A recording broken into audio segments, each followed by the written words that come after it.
Hello students, welcome back to my chemistry class. Now onwards I am going to make a series of videos on the topic chemical kinetics so that you people can understand this lesson clearly. If you don't want to miss these videos, please subscribe to my channel. Now let us come to the topic, what is chemical kinetics and what is the importance of chemical kinetics. Using thermodynamics,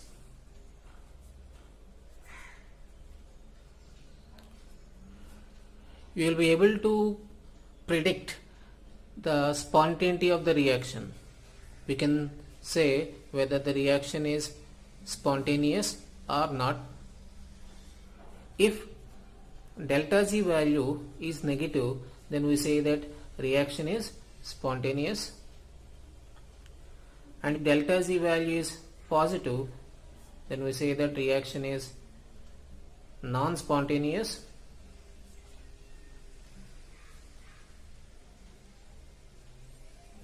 And if delta Z value is 0, then the process is at equilibrium. But in this thermodynamics, there is no information to predict the speed of the reaction. Whether the reaction is a slow reaction or a fast reaction, we can't say using the principles of thermodynamics.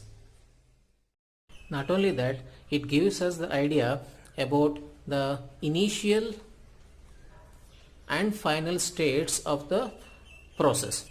In a chemical reaction, initial state means reactants and final state means products.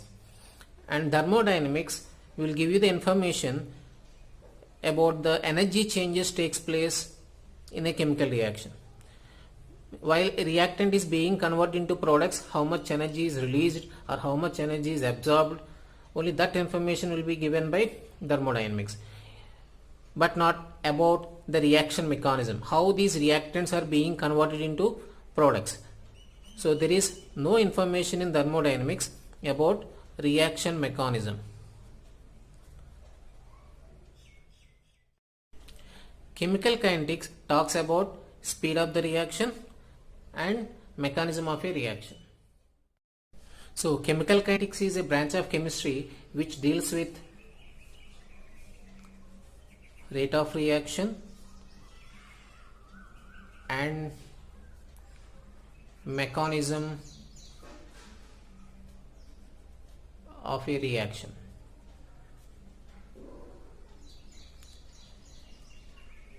In this title, chemical kinetics, this word kinetics is derived from Greek word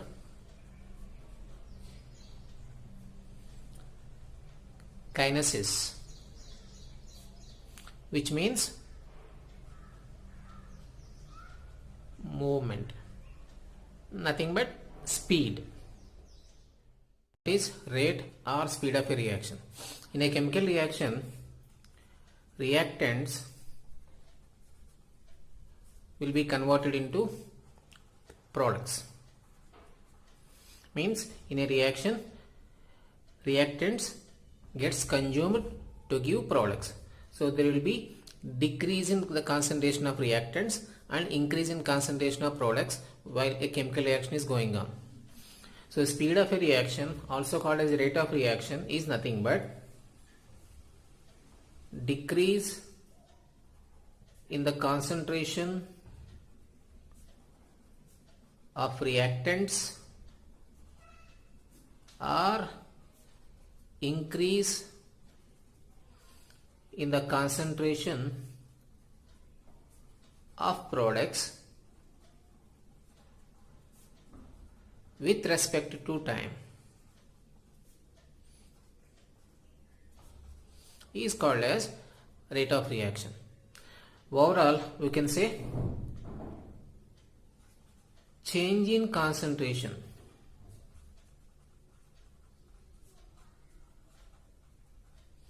of reactants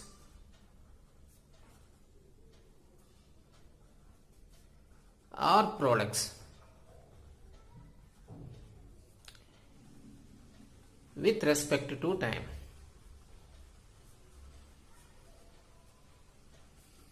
is called as rate of reaction.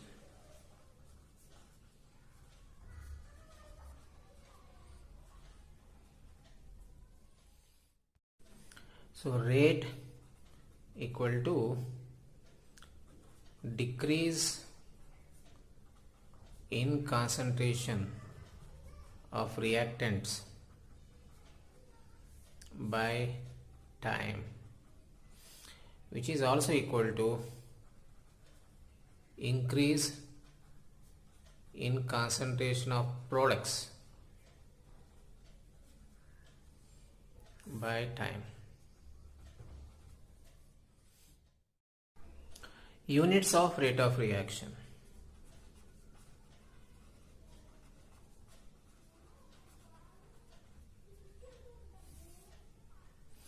As per the formula, rate equal to concentration change by time. Units of concentration are mole later inverse by time units second. So rate of reaction has units of mole later inverse second inverse. In a chemical reaction in which reactants are converts into products, let us consider concentration of reactant is R1 at initial time and R2 after some time at time t, and concentration of products is P1 initially and after time t concentration of product is P2. Then rate of reaction can be determined using the formula rate equal to change in concentration of reactants. Generally change means we use final concentration minus initial concentration by time. But final concentrations of reactants is less than the initial concentration, because in a chemical reaction concentration of reactants decreases as the reactants are being consumed. So we can represent this rate of reaction as delta R by delta T, change in concentration of reactants by change in time, means how much time the reaction went on. But this will give you, this change in concentration of reactants will give you negative value, because final concentration of reactants is less than initial concentrations of reactants. So to make it positive we need to use negative sign here. So when rate of reaction is expressed in terms of reactants, we must use negative sign to make rate of reaction positive. In the same way, if you want to express rate of reaction in terms of products, then it will be equal to final concentration of product minus initial concentration of product by time taken, nothing but delta P by delta T. I'll take one more example. N2 plus O2 gives 2NO. In this reaction, if you want to express rate of reaction in terms of nitrogen, nitrogen is a reactant and there will be decrease in concentration of reactants in a chemical reaction. That's why rate of this reaction can be expressed equal to change in concentration of nitrogen by change in time. But as nitrogen is reactant and its concentration decreases, we need to use negative sign, which is also equal to, we can express rate of reaction even in terms of oxygen also. Oxygen is also a reactant. So this is also equal to minus delta concentration of O2 by change in time. And when you come to products, when a chemical reaction takes place, there is increase in concentration of products. That's why rate of reaction can be expressed like delta concentration of NO by delta T. But here As 2 moles of NO is being produced in this reaction, here we need to multiply this expression by 1 by 2 and positive sign because there is increase in concentration of products. But why? Why this expression should be divided by 2? In this reaction, when 1 mole of nitrogen is being consumed, you are getting 2 moles of NO produced. It means we are getting double the number of moles of NO to the number of moles of nitrogen in a particular time. It means in the same time interval, when 1 mole of nitrogen is consumed, you are getting 2 moles of NO. Suppose if half mole of nitrogen is consumed, you will get 1 mole of NO. Suppose if 2 moles of nitrogen is consumed, you will get 4 moles of NO. So that's why to make the change in concentration of NO in a particular time equal to the change in concentration of nitrogen and change in concentration of oxygen in the same time interval, this expression should be divided by 2. Take one more reaction. N2 plus 3H2 gives 2NH3. In this reaction, when 1 mole of nitrogen is consumed, in the same time 3 moles of hydrogen is being consumed. So, rate of reaction can be expressed like this. Rate is equal to change in concentration of nitrogen per unit time. As nitrogen is being consumed, as its concentration decreases, negative sign, delta concentration of nitrogen by delta T. But as the change in concentration of hydrogen is thrice to nitrogen, it should be divided by 3. Delta H2 by delta T, which is also equal to change in concentration of ammonia by time. But as the increase in concentration of ammonia is twice to decrease in concentration of nitrogen in this reaction, this change in concentration of ammonia should be divided by 2. But for a product, we should use positive sign.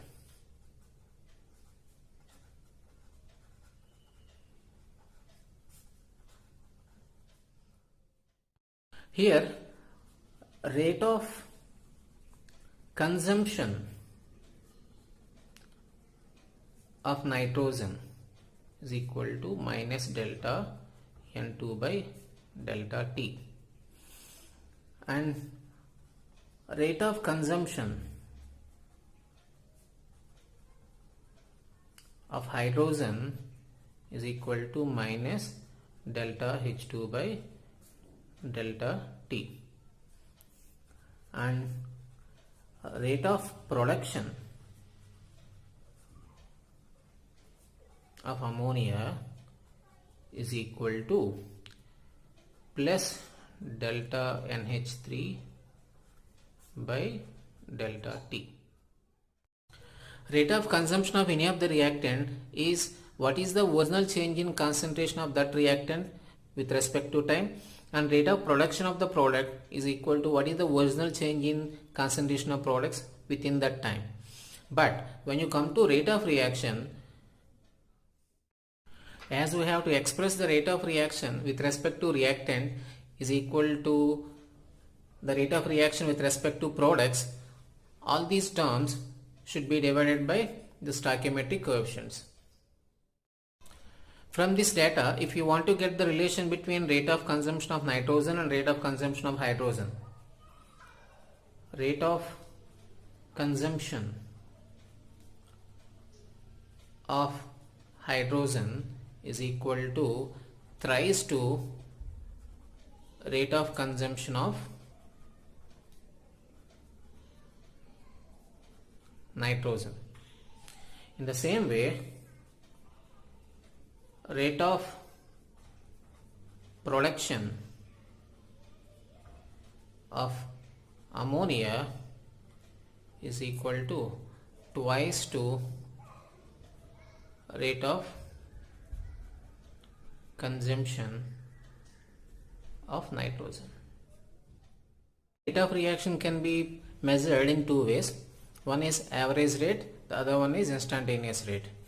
Average rate is the rate of reaction which is measured in a particular time interval.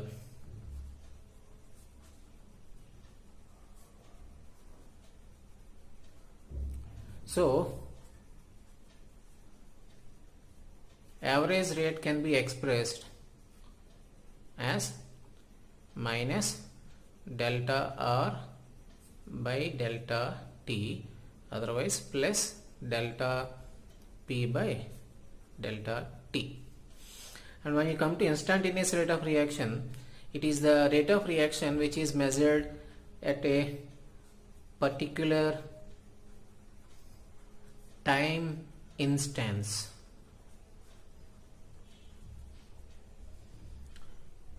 So instantaneous rate of reaction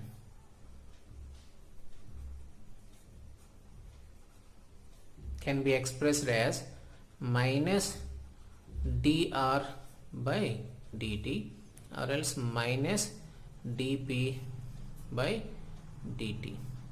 Here the difference between these two is we use the symbol delta to represent bigger changes, and this small d can be used to represent very small changes. So at a particular time instance you can see very small change in concentration of reactants or concentration of products, and within a time interval given you can see large change of concentration of reactants or products. That's why average rate will be represented by delta R by delta T and delta P by delta T, and instantaneous rate can be represented by minus dr by dt and plus dp by dt. The average rate and instantaneous rate can be determined using graphs. If we take concentration of reactants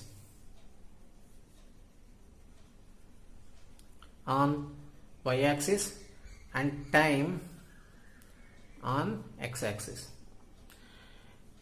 In a chemical reaction, as time goes on, concentration of reactants decreases exponentially. So at a particular time t1, you can find out concentration R1, and at another time of t2 you can find out R2 from this graph, and average rate is equal to delta R by delta T, nothing but R2 minus R1 by delta T. If you want to find out instantaneous rate from this graph at a particular time, then at the time t we need to draw a tangent to the curve, and from the tangent you have to find out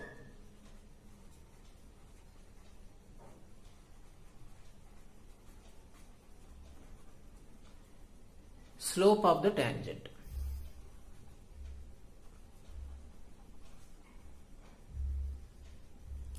Slope of tangent can be determined if you know the angle. It will be equal to tan theta or y2 minus y1 by x2 minus x1. In the same way, rate of reaction can also be determined from the graph which is drawn between concentration of products versus time. In a chemical reaction, as time consumes, concentration of products increases exponentially. So at a particular time t1 you can find out concentration of products p1, and at another time t2 you can find out concentrations of products p2. So average rate is that which is measured within a time interval. So average rate is equal to P2 minus P1 by T2 minus T1, which is equal to delta P by delta T. And to find out instantaneous rate from this graph at a particular time, at a time t, we need to draw a tangent to that graph, and from that tangent we can find out instantaneous rate. Instantaneous rate is equal to slope of tangent. And how will you find out slope of tangent? We need to see what are the y coordinates of the tangent and what are the x coordinates of the tangent. This is y2, this is y1, this is x1, this is x2. Slope of a tangent is equal to y2 minus y1 by x2 minus x1. And I will continue the remaining part of chemical kinetics in my next video. Thank you.